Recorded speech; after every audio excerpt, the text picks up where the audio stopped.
ખેડૂતોને એકેય મેળના નથી રાખ્યા, નહીં ઘરના નહીં ઘાટના. આ જોવો તમે,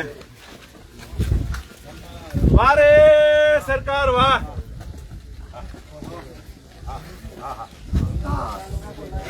વિનાશ વિનાશ, વિકાસ નહીં વિનાશ. અને વિકાસ નો કહેવાય, વિનાશ કહેવાય.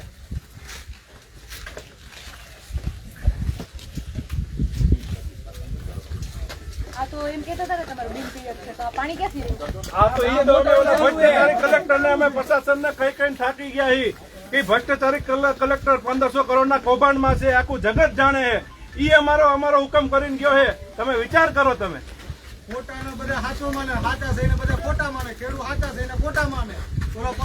અમારે ખેડૂતની વેદના જોવો તમે. આ તમારા માધ્યમથી અમે જો વિડીયોના માધ્યમથી ગુજરાતનો અવાજ, ગુજરાતની જનતા જોઈ રહી છે કે આ જમીનને બિનપિયત જાહેર કરી અને સર્વે કરવામાં આવ્યો હતો. આ બે ધોરિયા તો ચાલે, કપાસ વાવેલો છે, આમાં ક્યાં બિનપિયત છે? ભગવાનની દયાથી નામી બોર કુવા બધું જ છે. અહીંયા ક્યાં આ જમીન બિનપિયત છે?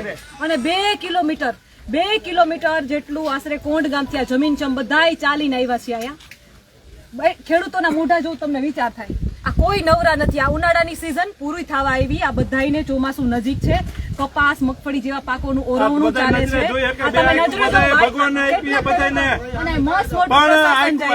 કાન આડા કરે, કાન. અત્યારે પાણી વારવાનું ચાલુ છે, અમે ટાઈમ નથી અમારી પાસે, તોય અમે અત્યારે અહીંયા આવ્યા. પોલીસ પ્રોટેક્શન સાથે રાખીને કંપની અમારી હારે ખુલ્લેઆમ અન્યાય કરે છે. અમારે અત્યારે એક ઘડીની નવરાશ નથી, છતાં અમારે અહીંયા આવવું પડે. અમારી જમીન અમારે લાચારી કરવાની, આ તો કેવી તાનાશાહી ગણાય? આમાં લોકશાહી ક્યાંય કોઈને દેખાય? લોકશાહી લોકશાહી જ નહીં. એમાં લોકશાહી ને તો ઘોડીને પી ગયા બધા, આ તંત્ર ને બધું.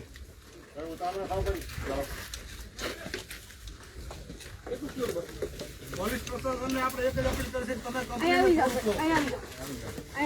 ખેડૂતોને બચાવો.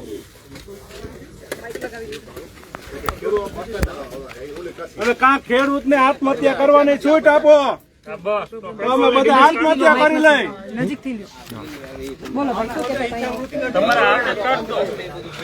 હા તમે જુઓ બેન, અમારું આખું ગામ છે, અહીંયા બધે પિયત વાળી જમીન છે, છતાં આજે આપણે જિલ્લા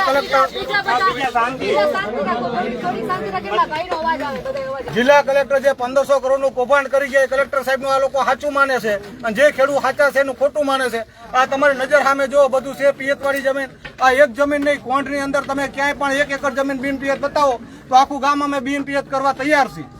છતાં આ પોલીસ પ્રશાસનને કંપની હારે રાખી અને ખેડૂત હારે ખુલ્લો અન્યાય કરે છે, અને પોલીસ પ્રશાસન કંપનીને ખુલ્લે આમ સાથ સહકાર દે આપે. તો અમારી માંગ એક જ છે કે ખેડૂતનું શું? ખેડૂતને કોઈ કઈ ન્યાય જ નહીં. ખેડૂતને બધાની હારે લાચારી જ કરવાની. સવારના 10 વાગ્યાથી લઈ બપોરના 2 વાગ્યા સુધી રસ્તામાં બેઠા. કોઈ જાતનો જવાબ અમને મળ્યો નથી, કોઈ જાતનો કાંઈ મળ્યું નથી. અને અત્યારે અમારે 1 કલાકનો એક ખેડૂત ટાઈમ નથી, છતાં અમારે અમારી જમીન, અમારો હક અને અમારે આ લાચારી ભરવું જીવન જીવવું, આ કરતા તો મરી જવું સારું. આપણે 2 કિલોમીટર ચાલીને અહીંયા વાડી આવ્યા, બરાબર? વાડી આવ્યા પછી શું થયું? વાડી આવ્યા પછી કાંઈ નહીં. આ જો પોલીસ પ્રોટેક્શન ફરતું આવી ગયું, તમે કઈ પણ કરો તમને ઉપાડીને લઈ જવાના. અને જેસીબી હિટાચી બંધ કર્યું, જીસીબી વયા ગયા. કેમ વયા ગયા? આપણે આયા એટલે ભાઈ આ તમે મીડિયા જ અમારી હારે હતા એટલે વયા ગયા, નકર અમને અત્યારે પોલીસ સ્ટેશને મૂકી દીધા હોત. અત્યારે અમે અહીંયા ધક્કા ઓલા ઝોલા ખાતા હોત. અમને તેથી પકડી ગયા હતા, અમારી જમીનમાં અમે હતા, તેથી અમને પકડી ગયા. તો અમે ખાઈ છીએ 6 મહિનાથી. ધક્કા તો અમે ખાઈ છીએ.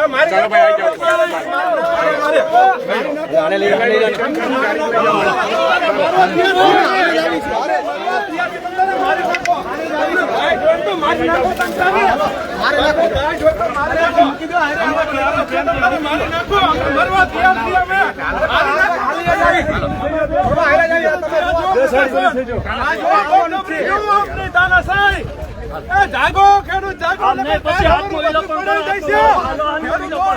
આત્મવિલોપન કરો, મરી જાવ છે, મારી નાખો તમ તારે. આ જો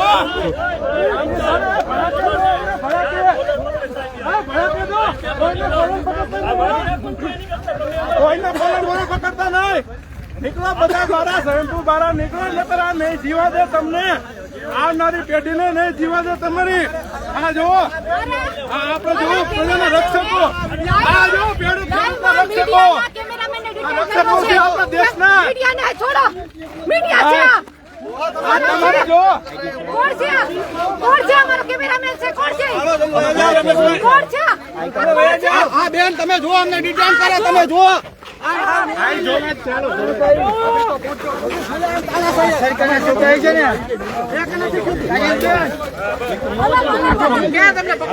વાંધો નહીં બધાને તમને ઓળખું એક નહીં કે બધાને ઓળખી જ છીએ અમે બરોબર કઈ વાંધો નહીં આને કરતા હાથમાં એવું મરી જાય અમે હું નહીં જાઉં તમને મિત્રો નહીં જાઉં તમને મારી પુત્રીને મારી માને ન જોઉં ભાઈ હું તમે કોણ નહીં આવું ગઈ જો હાલો આમાં હું સાહેબ અમે કરી દો ભલામણ તમારે એને અમારે શું કઈ છે એટલે તમારે છે જ નહીં એવું તમારે એને આ બેન તમે જુઓ આપણી ખુલ્લા દાદાગીરી